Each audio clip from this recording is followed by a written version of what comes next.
Dans les vidéos qui vont suivre, nous allons mettre en place une structure issue de la structure encodeur-décodeur qu'on a déjà vue lors de traitement naturel du langage, afin de prédire des valeurs issues d'une série temporelle. Donc pour rappel, dans une structure d'encodeur-décodeur qu'on utilise dans le traitement naturel du langage, eh bien en entrée, on a une suite d'éléments qui sont des suites de mots, et ces éléments sont pris un par un encodeur. Et on avait vu que l'encodeur est justement un réseau de neurones récurrents. Et du coup, cet encodeur nous sort un vecteur contexte qui donc est codé sur un certain nombre sur une certaine taille qui dépend de la configuration qu'on choisit. Et la principale caractéristique de ce vecteur contexte qui est transmis depuis l'encodeur vers le décodeur, et que c'est une donnée qui compresse en fait l'ensemble des données qui ont été en entrée. C'est-à-dire que la phrase d'entrée qu'il faut traduire je suis étudiant a été totalement compressée dans ce vecteur contexte. Et c'est à partir de cette représentation compressée de la phrase d'entrée, qui est fournie par l'encodeur, que le décodeur va pouvoir décoder le message. Et du coup, comme on souhaite avoir une séquence de mots en sortie, eh bien le décodeur est également un réseau de neurones récurrents. Donc si on regarde un petit peu davantage dans les détails de ce type de structure qu'on trouve dans le traitement naturel du langage, eh bien on a donc notre encodeur qui prend notre séquence d'entrée. Alors les séquences d'entrée dans le traitement naturel du langage, elles sont délimitées par des mots-clés.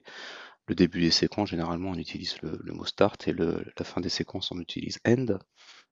Et du coup, dans notre encodeur, eh bien, on va mettre en œuvre les états cachés qui sont créés par les réseaux de neurones récurrents.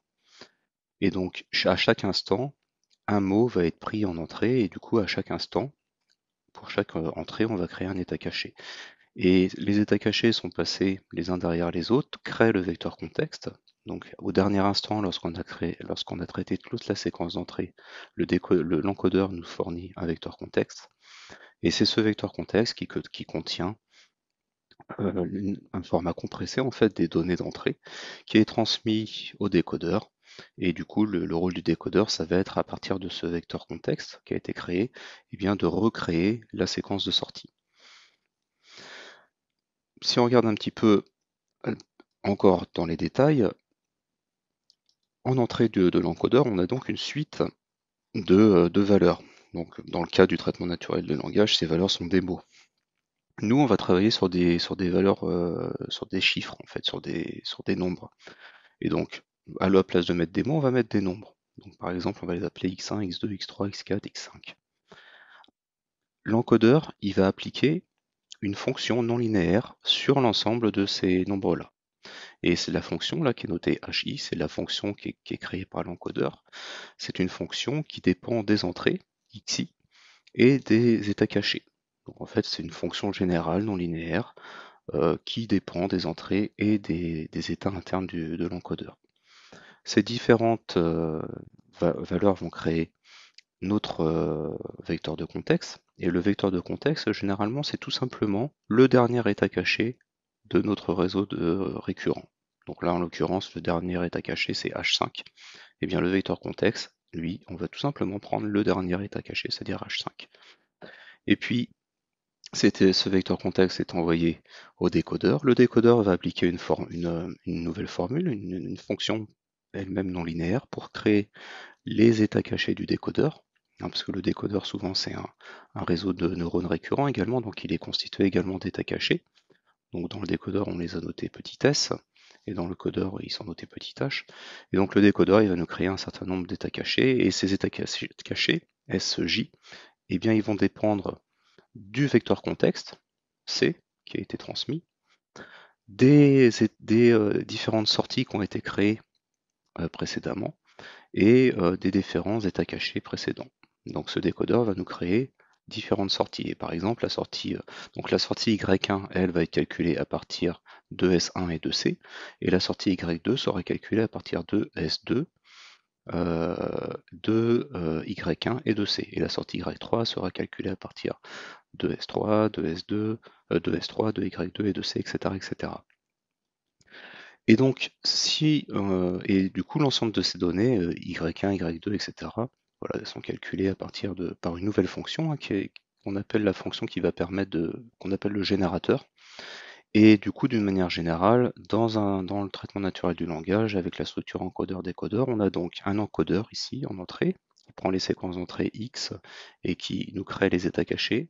Et à partir de ces états cachés, on a un vecteur contexte qui est créé. Ensuite, le décodeur prend ce vecteur contexte, il applique une fonction dessus et il nous crée les fameux états cachés S1, S2, S3, S4. Et à partir de ces états cachés et puis d'autres informations, en l'occurrence le vecteur contexte et les sorties précédemment décodées, eh bien le générateur va nous créer une autre sortie. Donc si on veut calquer cette structure sur le traitement d'une série mathématique, d'une série de nombres, eh bien en fait qu'est-ce qu'on va avoir? Eh bien on va avoir en entrée un encodeur qui va prendre les différentes valeurs de la série. Cet encodeur-là, il va appliquer une formule sur les différentes valeurs d'entrée et sur les différents états cachés. Chaque état caché créé va dépendre des entrées et de l'ancien état caché. Donc par exemple, l'état caché H2 eh bien, va dépendre de la valeur de H1 et de l'entrée X2. L'état caché H3 va dépendre de la valeur de H2 et de l'entrée X3, etc., etc. Jusqu'à H5 par exemple, si on a une série avec 5 nombres d'entrées. H5 va être transféré en sortie de l'encodeur pour créer notre vecteur contexte. Ce vecteur contexte va être transféré au décodeur qui va donc créer un nouvel état caché dans le décodeur qui lui sera fonction uniquement du vecteur contexte parce que cette fois-ci on ne souhaite créer qu'une seule sortie dans notre série temporelle. On va prédire une sortie en fonction d'un certain nombre d'entrées. Et du coup, le décodeur envoie cette sortie au générateur qui va nous créer Y1. Et Y1 va donc être créé à partir de l'état caché S1 et du vecteur contexte. Et donc si on fait l'inventaire de toutes les fonctions qu'on a pour la structure encodeur-décodeur, mais sur une série temporelle, eh bien on va avoir notre encodeur, le vecteur contexte, le décodeur ici et le générateur. Et donc nous, ce qu'on va faire, eh bien on va utiliser pour l'encodeur, on va utiliser un réseau de neurones récurrents. Et pour le vecteur contexte, eh bien, on prendra le dernier état caché qui était créé dans notre réseau de neurones récurrents.